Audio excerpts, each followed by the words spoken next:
அன்பார்ந்த நேயர்களுக்கு வணக்கம். நான் உங்கள் மதுசூதனன் கலைச்செல்வன்.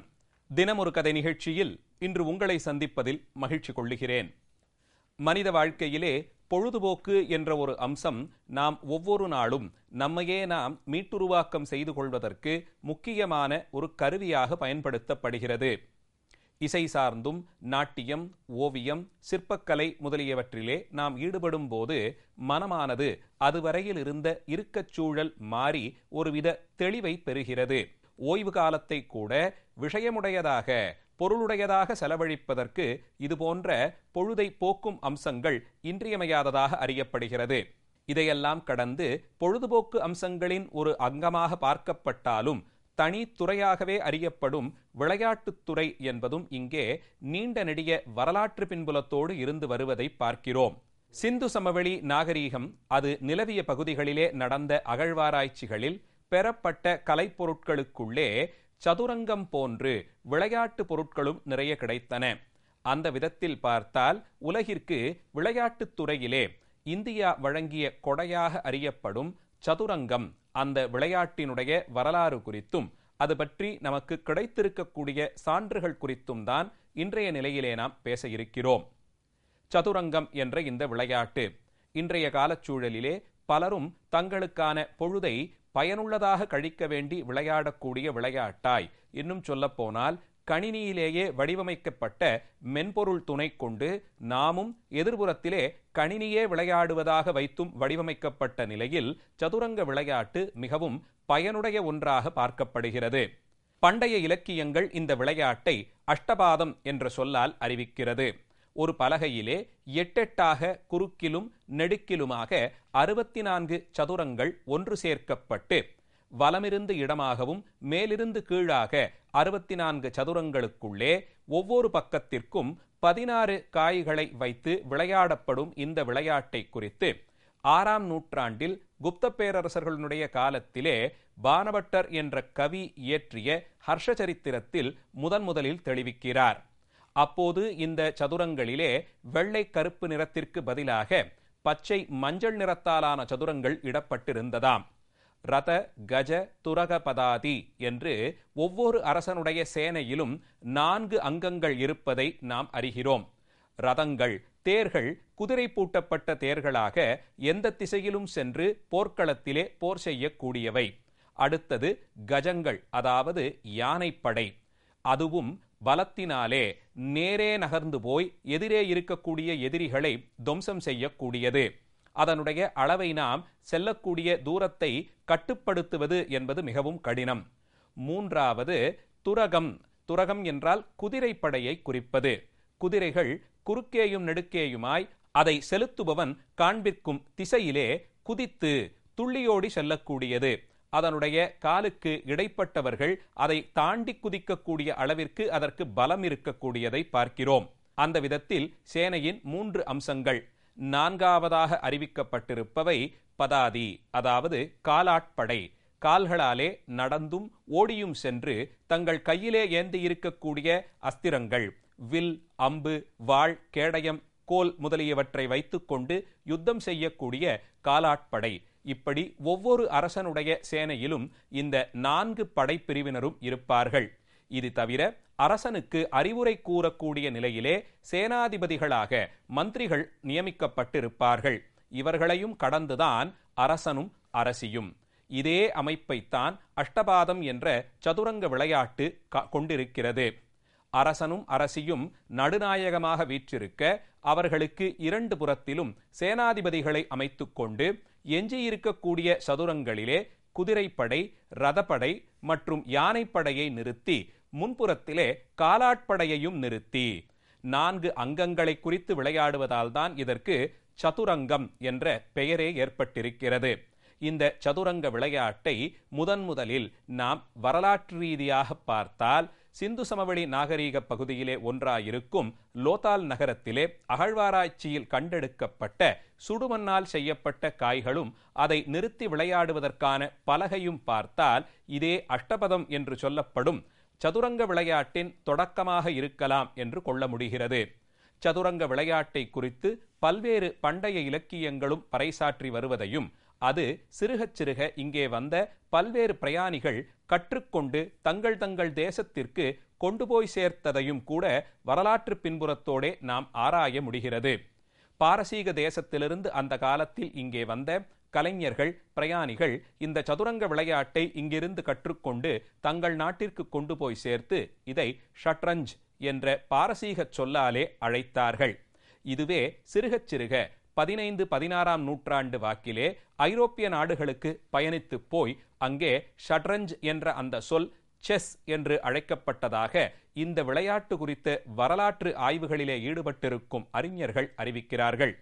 அந்த நிலையில் சதுரங்கமாக இந்திய தேசத்திலிருந்து தொடங்கி இன்று உலகளாவிய அளவில் செஸ் என்று அழைக்கப்படும் இந்த விளையாட்டு அரசு சார்ந்தவர்கள் தாங்கள் போர்க்களத்திலே நின்று கொண்டிருக்கும் போது மிகவும் துடிப்பான நிலையிலே தங்களிடம் இருக்கக்கூடிய சேனைகளின் வெவ்வேறு அங்கங்களை எப்படி அவர்கள் நடப்பிக்க வேண்டும், அவர்களுக்கு எந்த மாதிரியான நிலையில் உத்தரவுகள் பிறப்பிக்க வேண்டும் என்பதையே அடிப்படையாக கொண்டு வடிவமைக்கப்பட்டிருப்பதால் அரசகுமாரர்கள் இதை அதிகம் விளையாடினார்கள் என்று அறிய முடிகிறது. பல்வேறு இலக்கியங்கள் அரசனும் அரசியுமாக தங்களுக்குள்ளே அந்யோன்யம் ஏற்படும் விதத்திலே சதுரங்க விளையாட்டு விளையாடியதையும் அதிலே அரசியர்கள் தங்களுக்கிருந்த அதீத பலத்தை காண்பிக்கும் விதமாக அவர்களுடைய செயல்பாடு அப்படி இருந்தபடியால் தான் இன்றும் கூட ராணிக்கு அந்த சதுரங்க விளையாட்டிலே அரசியை குறிக்கக்கூடிய காய்க்கு எந்த அளவிலும் கட்டுப்பாடு இல்லாமல் எந்த திசையிலும் எத்தனை சதுரங்களை வேண்டுமானாலும் கடந்து செல்லலாம் என்ற விதி வடிவமைக்கப்பட்டிருப்பதை பார்க்கிறோம். காலாட்படையினுடைய கட்டுப்பாடுகள் மிக அதிகமாக இருக்கும். அவர்கள் மேலே இருப்பவர்களினுடைய உத்தரவின் பேரில் ஒரு சதுரம் வரையில் அல்லது 2 சதுரம் வரையில்தான் செல்ல முடியும். எதிரியை அழிக்க வேண்டுமென்றால் அவர்கள் குறுக்கு வாட்டிலே எதிரே இருப்பவர்களை குறுக்கில் போய்தான் வெட்ட வேண்டும் என்ற நிலையில் இந்த விதிகள் போர்க்களத்திலே அந்தந்த படைப்பிரிவினர் எப்படி நடந்து கொள்வார்களோ அதை வைத்தே வடிவமைக்கப்பட்டிருப்பதை பார்க்கிறோம். இந்த விளையாட்டினுடைய முக்கிய அங்கம் எதிரியாக அறிவிக்கப்பட்டிருக்கும் படைப்பிரிவினருடைய அரசனை இவர்கள் சூழ்ந்து அரசனால் இனி ஒரு அடியும் எடுத்து வைக்க முடியாத நிலைக்கு கொண்டு போய் நிறுத்துவதுதான். அதிலே அரசனை விடவும் அரசிக்கு பலம் அதிகமாக இருப்பதை இங்கே மிக முக்கியமான ஒரு குறிப்பாய் கொள்ளலாம். அரசாங்கத்திற்கு ஒரு சிரமம் என்றால் அரசனை விடவும் அரசி துடித்து போய் தம்முடைய வீரத்தன்மையை வெளிப்படுத்தும் விதமாக சுதந்திரமாக தானே தோன்றிய திசையில் எத்தனை தூரம் வேண்டுமானாலும் செல்லலாம் என்ற அளவில் இந்த குறிப்பு நிகழ்த்தப்பட்டிருக்கிறது. மந்திரிமார்கள் எப்போதும் அரசனுக்கு பாதுகாப்பிற்காக அரசன் நிறுத்தப்பட்டிருக்கும் சதுரத்திற்கு குறுக்கும் நெடுக்குமாக போகக்கூடியதாய் அளவு இத்தனை என்ற கணக்கில்லாமல் எத்தனை சதுரங்கள் வேண்டுமானாலும் கடந்து செல்லக்கூடியதாக அமைக்கப்பட்டிருக்கிறது. இந்த வடிவமைப்பிலே குதிரைப்படையும் யானைப்படையும் நடந்து கொள்ளும் விதம்தான் மிகவும் சுவாரஸ்யமானது. யானைகளாலே குறுக்கே சென்று போர்க்களத்தில் சண்டை செய்ய முடியாது. அது உடம்பினுடைய கணத்தின் காரணமாக நேர்கோட்டில் தான் பிரயாணித்து செல்லும். அப்படி செல்லும் வழியிலே யார் வந்தாலும் எத்தனை தூரத்திற்கும் போய் அவர்களை அடிக்கக்கூடிய திறம் யானைக்கிருப்பதாலே அதே அளவில் கஜங்களை குறித்து நகர்த்தப்படும் காய்களும் நேரே ஒரே நேர்கோட்டில் சென்று எதிரே இருப்பவர்களை தாக்கி வீழ்த்தும் திறத்தோடு வடிவமைக்கப்பட்டிருக்கிறது. யானைகள் நேர்கோட்டில் செல்லும் என்றால் அதற்கு மாறாக குதிரைகள் எப்போதும் குதித்து குதித்து ஒவ்வொரு முறையும் ஒரு சதுரத்திலிருந்து குதிரைக்காய்கள் நகரும்போது டா என்ற தமிழெழுத்தின் வடிவிலே 3 சதுரங்களை கடந்து கடந்து குதிக்கக்கூடியதாய் வடிவமைத்து வைத்திருக்கிறார்கள். போர்க்களத்தில் துள்ளி குதிக்கக்கூடிய குதிரைகளினுடைய அமைப்பையே இதுவும் குறிக்கிறது. நடுவிலே வரக்கூடிய கட்டத்தில் வேறு ஏதாவது ஒரு படையின் பிரிவாய் காய்கள் இருந்தால் அவற்றை குதித்துச் செல்லக்கூடிய திறமையோடு குதிரையை வடிவமைத்து வைத்திருக்கிறார்கள். இப்படி போர்க்களத்திலே ஒவ்வொரு படை வீரர்களும் சேனை பகுதிகளும் நடந்து கொள்ளக்கூடிய விதத்திலேயே இந்த விளையாட்டும் வடிவமைக்கப்பட்டிருக்கிறது. தொடங்கி 6ஆம் நூற்றாண்டிலிருந்து தொடர்ந்து இலக்கியங்களிலே இடம்பெற்றிருக்கக்கூடிய சிறப்போடு விளங்கும் இந்த போட்டிக்கான விதிகளை சமஸ்கிருத மொழியிலிருந்து 1600கள் வாக்கில்தான் முதலில் ஆங்கிலத்திலே மொழிபெயர்த்தார்கள். இன்னும் சொல்லப்போனால் இந்தியாவிலிருந்துதான் இந்த விளையாட்டு தோன்றியது என்பதை காண்பிக்கும் விதமாக இதிகாச புராணங்கள் கூட சதுரங்க விளையாட்டிலே நம்முடைய தெய்வங்களெல்லாம் ஈடுபட்டதை அறிவிக்கிறது. தமிழகத்திலேயே சிவபெருமான் சதுரங்கம் விளையாடிய செய்தியை வலியுறுத்தும் விதமாக பார்வதி தேவியோடு சுவாமி புரிந்தருளிய லீலைகளில் ஒன்றாக இறைவன் தேவியோடு சதுரங்க விளையாட்டு விளையாடினான் என்பதை குறிக்கும் விதமாக சதுரங்க வல்லபர் என்ற ஒரு திருநாமத்தோடே சிவபெருமான் கோயில் கொண்டிருப்பதையும் இங்கே நாம் நினைவில் கொள்ளுகிறோம். அதனால்தான் உலக அளவில் பல்வேறு நாடுகளிலிருந்தும் எத்தனை வீரர்கள் இந்த விளையாட்டிலே தலைசிறந்து விளங்கினாலும் இந்தியாதான் இந்த விளையாட்டை உலகிற்கு வழங்கியது என்பது முக்கியமாக கொள்ளப்பட வேண்டிய கருத்து. உலகெங்கிலும் இன்றைக்கு சதுரங்கம் பல்வேறு வடிவங்களிலே மாற்றமடைந்து அதன் பரிணாமங்கள் இன்னும் அதிகரித்துக் கொண்டே போய் எத்தனை மாறுதல்களுக்கு உட்படுத்தப்பட்டாலும் 8 64 கட்டங்களை அமைத்து அதிலே 16 காய்களை வைத்து நகர்த்தி அதன் மூலம் அரசு செய்பவர்கள் கொண்டிருந்த போர்த்திறத்தை சாமானிய மக்கள் தங்கள் அளவிலே கொண்டு இக்கட்டான சூழ்நிலையிலே முடிவெடுப்பதற்கான திறனையும் உடனுக்கு உடனாக எதிராளியினுடைய முயற்சிக்கு அவருடைய தாக்குதலுக்கு பதிலடி தரும் விதமாகவும் இந்த விளையாட்டு நிர்மாணம் செய்யப்பட்டிருக்கிறது. உலக அரங்குகளிலே ஒவ்வொருவரும் எதிரெதிரே அமர்ந்து போட்டியாளர்கள் பங்கு கொள்ளும் போது ஒவ்வொருவரும் அவர்களுடைய காயை நகர்த்துவதற்கான நேரத்தை கணக்கிலே கொண்டு எத்தனை நொடிக்குள்ளாக எத்தனை வினாடிகளுக்குள்ளாக இவர்கள் எதிர்முனை தாக்குதல் செய்கிறார்கள் என்பதை குறிப்பெடுத்துக் கொண்டு ஒருவரினுடைய சிந்திக்கும் திறன் எவ்வளவு சுறுசுறுப்பாக இருக்கிறது, உடனுக்குடன் அவர்கள் பதிலடி தருவதற்கு எடுத்துக்கொள்ளும் நேர அளவை என்ன என்பதையெல்லாம் கருத்தில் கொண்டுதான் வெற்றியாளரை அறிவிக்கிறார்கள். இன்று உலக அளவிலே இந்தியர்கள் குறிப்பாக இளைஞர்கள் இந்த சதுரங்க விளையாட்டை தங்களுக்கான வாழ்க்கை போக்காய் எடுத்துக்கொண்டு உலக அரங்கில் இந்தியாவினுடைய பெருமை மீட்டெடுக்கும் விதமாக சமீப காலங்களிலே மிக முக்கியமான வெற்றிகளை எல்லாம் பெற்று குவித்து வருவது இந்தியா தன்னுடைய நீண்ட நெடிய பாரம்பரியத்தை மீண்டும் பெற்றிருப்பதையே வலியுறுத்துகிறது.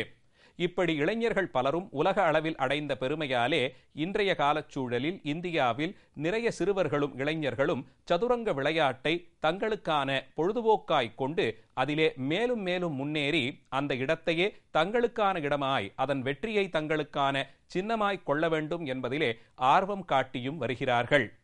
பொழுதுபோக்கிற்காக எத்தனையோ நூற்றாண்டுகளுக்கு முன்பாக தொடங்கி விதிகளுக்குட்படுத்தப்பட்டு மிகச் சிறப்பான முன்னேற்பாடாய் சிந்திக்கும் திறனை தூண்டக்கூடியதாய் உடனுக்குடன் பதில் சொல்லக்கூடிய அளவில் நம்முடைய நகர்வுகள் இருக்கும் விதத்தில் நம்முடைய சிந்தனை திறன் எத்தனை தூரத்திற்கு கூர்மையானது என்பதை உலகிற்கறிவிக்கும் விதமாய் ஒரு விளையாட்டு சிந்திக்கும் திறனை தூண்டுவதின் மூலம் இது பொழுதுபோக்குவதற்கான விளையாட்டு என்பதை கடந்து மக்களினுடைய மன வளர்ச்சி, அவர்களினுடைய திட்டமிடல், செயலாற்றுதல் முதலியவற்றையும் செம்மைப்படுத்தக்கூடிய ஒரு கருவியாய் இருப்பதை பார்க்க முடிகிறது.